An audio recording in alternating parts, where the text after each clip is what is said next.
Me voici dans une situation bien connue, je suis dans le bunker de fairway. Ma mise en jeu, c'est un petit peu égaré sur la droite, je me retrouve dans ce bunker ici, sur la droite du fairway. Et puis je me retrouve à peu près à 150 mètres du green. Alors que faire? Eh bien, je ne vais pas prendre mon sandwich dans cette situation, évidemment. Moi, je vais quand même essayer d'atteindre le green. Si c'est possible, tant mieux. Donc ma distance pour atteindre ce green, j'ai pris un fer 6, c'est à peu près la distance de ce club pour moi. Donc je sais que si je contacte correctement ce club, je vais faire 150, voire un petit peu plus pour atteindre ma cible. Évidemment, dans cette situation, je suis déjà dans un obstacle là. Hein. Le bunker est un obstacle mis en place justement pour gêner l'évolution de la balle vers le green. Alors, si je me retrouve juste dans les environs immédiats du green, après ce coup-là, pour moi, ce sera déjà une réussite. Alors, quelle est la difficulté réelle de taper un plein coup, un grand swing, de taper un grand swing dans le bunker? En fait, eh bien, dans cette situation, le grand danger, c'est d'accrocher un tout petit peu de sable avant la face de club, juste à l'impact de la balle. Si j'attrape un peu de sable avant l'impact de balle, eh bien là, je fais l'équivalent d'une gratte, ce qui veut dire que la balle n'ira vraiment pas loin. Le but absolu d'une sortie de bunker de fairway comme celle-ci, c'est de bien toucher la balle, bien clean comme on dit, c'est-à-dire de surtout toucher la balle en premier et après toucher le sable si on le désire. Toucher la balle, toucher le sable, toucher la balle, toucher le sable. Donc pour assurer ce coup, ce contact balle-terre, balle-sable je devrais dire, eh bien il va falloir mettre en place dans ce coup les éléments qui vont m'assurer un angle d'attaque vertical et qui m'assurent un contact de balle très net juste avant celle-ci.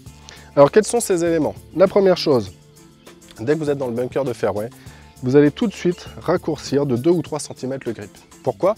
Bien parce que simplement en raccourcissant ce grip, je raccourcis un petit peu le club. Donc je m'expose un petit peu au danger du top. Et ce qui n'est pas trop gênant finalement venant d'un bunker de fairway. Le but, ça sera de faire de la distance. Si je tope légèrement cette balle à faire beaucoup de distance, c'est pas trop gênant. Si je gratte un peu cette balle, comme je l'ai dit, c'est pas bon du tout. Donc je raccourcis un petit peu le grip. Deuxième chose, je vais positionner la balle un tout petit peu plus à droite que ce que je le ferais habituellement sur le fairway. Pourquoi? Bien parce que simplement, si je touche la balle un peu trop tôt, eh bien je vais la toucher directement. Je vais encore une fois éliminer le risque de toucher le sable avant. Et la dernière chose qui me semble vraiment importante, eh bien ça va être d'avoir un angle d'attaque vraiment vertical. Vraiment vertical, qui dit verticalité de l'angle d'attaque. Hein. L'angle d'attaque, c'est l'angle avec lequel le club se présente sur la balle à l'impact. Si je veux un angle d'attaque vertical, eh bien on sait qu'il va falloir bien armer les poignets ici, dans la prise d'élan, et revenir ici avec un club vraiment bien marqué au niveau bas, haut-bas. Donc, premier élément, je raccourcis mon grip.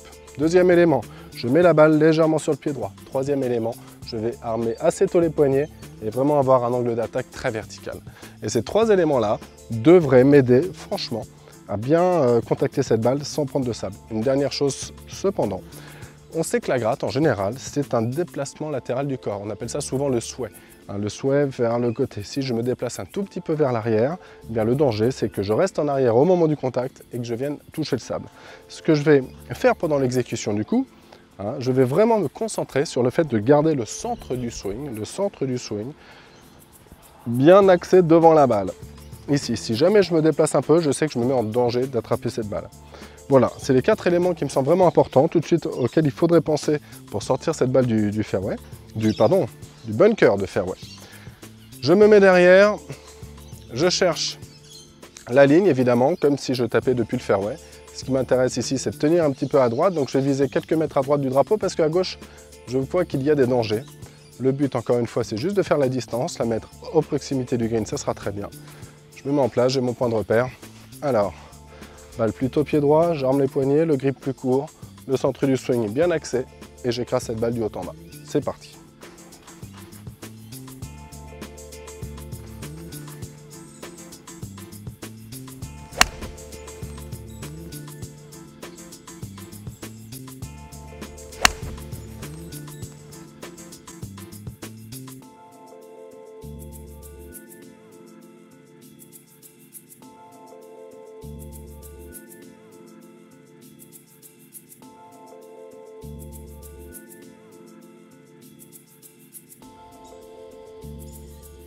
Voilà, la balle est à droite, elle a fait du chemin.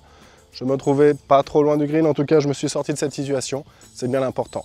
À vous de jouer, lorsque vous serez dans un bunker de fairway, profitez-en, tapez quelques balles lors de vos parties amicales, entraînez-vous, puis vous verrez, vous en sortirez beaucoup plus facilement, ce qui fera que vous aurez beaucoup moins peur lors de vos mises en jeu.